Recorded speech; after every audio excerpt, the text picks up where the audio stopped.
Well, the vertices have been graphed for us here. Let's take a look. We have point A at negative 4, 10, point B at negative 5, negative 3, C is at negative 1, 1, and D is over here at 6, 0.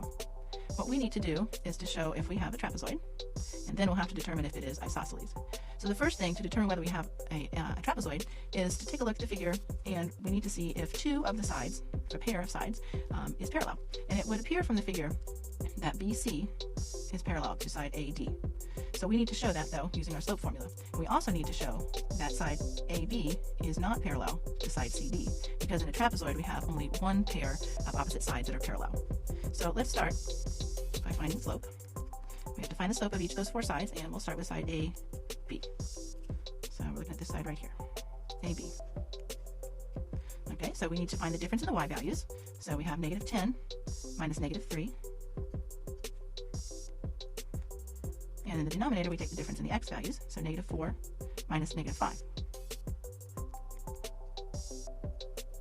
When we subtract a negative, that becomes positive here and also here.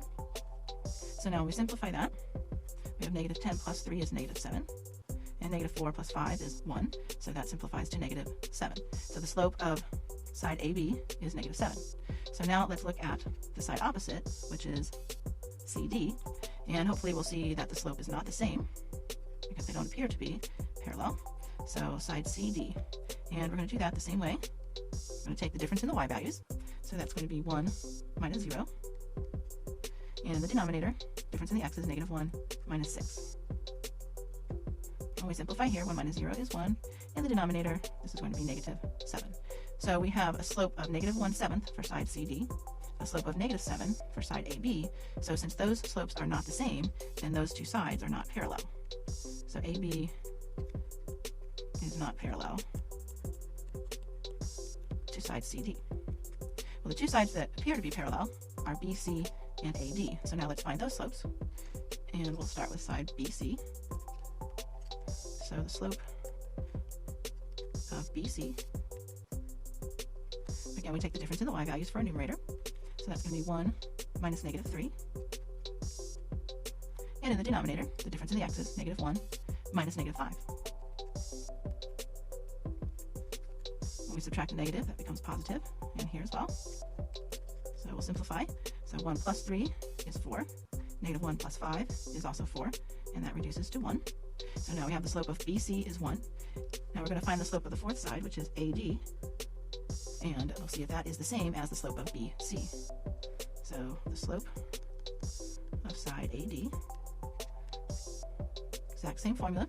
The difference in the y's first. So we have 0 minus negative 10. And in the denominator, difference in the x's, 6 minus negative 4. We're subtracting negatives, so that becomes positive on both. So we have 10 and 10, and 10 over 10 reduces to 1. So since the slope of BC is the same as the slope of AD, that means that those two lines are parallel. So BC is parallel to AD. So we have shown that this quadrilateral ABCD is a trapezoid because we have exactly one pair of opposite sides that are parallel. The other question is whether or not it is an isosceles trapezoid. And for an isosceles trapezoid, we need to show, if it is isosceles, we would need to show that side AB is the same length as side CD. And we're going to do that using the distance formula. And the distance formula uses square roots. Okay, so we'll use side AB first. So for side AB, we're going to get the length of it. And we have to subtract the x values. So negative 4 minus negative 5, which is going to become plus 5. And we'll square that, and we'll add that to the difference in the y values. So that would be negative 10 minus negative 3. And since we're subtracting a negative, that will become plus. And we square that as well. So we'll simplify that square root. We have negative 4, plus 5, which is 1. So 1 squared. And then negative 10 plus 3 is negative 7. So we have to square that. 1 squared is 1. Negative 7 squared is 49. So that equals the square root of 50. Okay, now what we also have to do is find the length of side CD, and if it is the same as side AB, then we've shown that it is isosceles. Let's move this up a little. Alright, so side CD, we'll get our points on here first. We're going to subtract the x's. We have 6 minus -1, so that's going to become 6 plus 1 squared. And then we have to subtract the y values. So 0 minus 1. And we square that. Okay, so now let's simplify. 6 plus 1 is 7. So we have 7 squared. 0 minus 1, -1. And again, that's squared. 7 squared is 49. And -1 squared is 1. So again, we get the square root of 50. So since these two values here are the same, that means that side AB is the same length as side CD. So when we look in our figure, we have shown that side AB is the same length as side CD. And so yes, it is an isosceles trapezoid.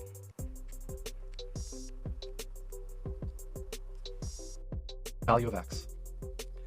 One thing that we know about a midsegment, in this case, LH, the midsegment of a trapezoid is equal to half the sum of the two bases that are parallel. In this case, we have base FG and KJ. So we need to solve here for x. Let's substitute values into our equation, or formula, to find x. We know that the length of LH is 21. We do not know the length of FG, however we'll use the variable x for that. And then KJ is 32.6 units. Now to simplify this, what I'm going to do is multiply both sides of our equation by 2. The reason I'm multiplying by 2 is because 2 is the reciprocal of 1/2. I could have distributed the 1/2 to the inside and multiplied it by x and 32.6, but this will simplify things a bit. So on the left we have 2 times 21, which is equal to 42. Then on the right, the 1/2 and the 2 will cancel each other out. So we're left with x plus 32.6. Now to solve, we'll subtract 32.6 from both sides of the equation. So 42 minus 32.6 is equal to 9.4. And on the right, the 32.6's will cancel, so we have 9.4 is equal to x. Let's go ahead and write that. So we have the measure of angle F plus the measure of angle J plus the measure of angle H plus the measure of angle G is equal to 360. Another thing that we know about a kite is that it has one pair of opposite congruent angles. Clearly, angles G and J are not congruent, so that means angle F and angle H are congruent. And we know that if angle F is congruent to angle H, then the measures of these angles must be equal. The measure of angle F is equal to the measure of angle H. So now when I go back through this sum statement, I can replace the measure of angle H with the measure of angle F. And this statement now reads, here's the measure of angle F, here's another measure, angle F. So that's 2 times the measure of angle F plus the measure of angle J plus the measure of angle G equals 360. This remains an unknown, but I can substitute again. According to the diagram, the measure of angle J is 76, and the measure of angle G is 142. If I do some more arithmetic and algebra, I can add 76 plus 142. That's a sum of 218. And by subtracting 218 from both sides, I'm left with 2 times the measure of angle F equals 142. And dividing both sides by 2, I get finally that the measure of angle F is equal to 71. Now let's go back to the original statement. We were asked to find the measure of angle GFJ. So we've done that right here. The measure of that angle is 71. So the measure of angle GFJ is 71. Let's look now at the second part of this problem. We're given another figure that is a kite, and we're asked to find the length of segment ZY. So this is what we're looking for. What's another characteristic of a kite that might help us in this solution? Well, we know that the diagonals of a kite are perpendicular. Segment WY and segment XZ are diagonals. They're perpendicular to each other, so that means all four of these angles are right angles. So I'm going to draw a little square in here to signify that angle XPY is right, angle YPZ is right, angle ZPW is right, angle WPX is right. Let's look at just this right angle. We've got four right triangles. Let's just take this right triangle, sketch it down here. And I'm taking this one because this is the right triangle that contains the segment I wish to find. Here's the ZY. And we're given that PZ, that segment has a length of 12, and PY has a length of 20. So in this case, we're going to use the Pythagorean theorem to find the length of the missing third side, which also happens to be the hypotenuse.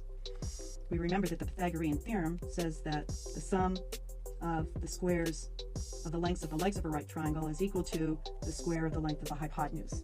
So in our diagram, we're given the legs.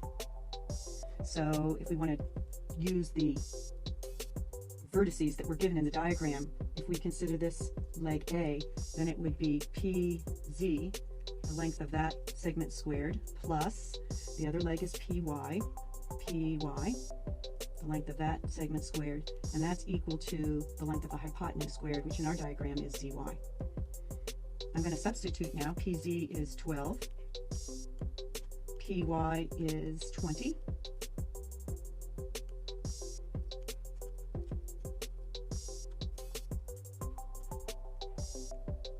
doing a little bit of arithmetic. 144 plus 400 is 544. It's equal to the length of ZY squared. In order to solve for ZY, we'll take the square root of both sides, and the square root of 544 is, when simplified, 4 times the square root of 34. If I take this over here for just a minute, you're wondering maybe where that came from.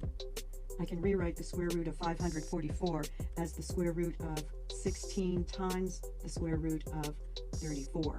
And of course the square root of 16 is 4, and so that's where we get this quantity. Okay, in the second part of the problem we were asked to find the length of ZY in the diagram, and we have found that length to be 4 times the square root of 34.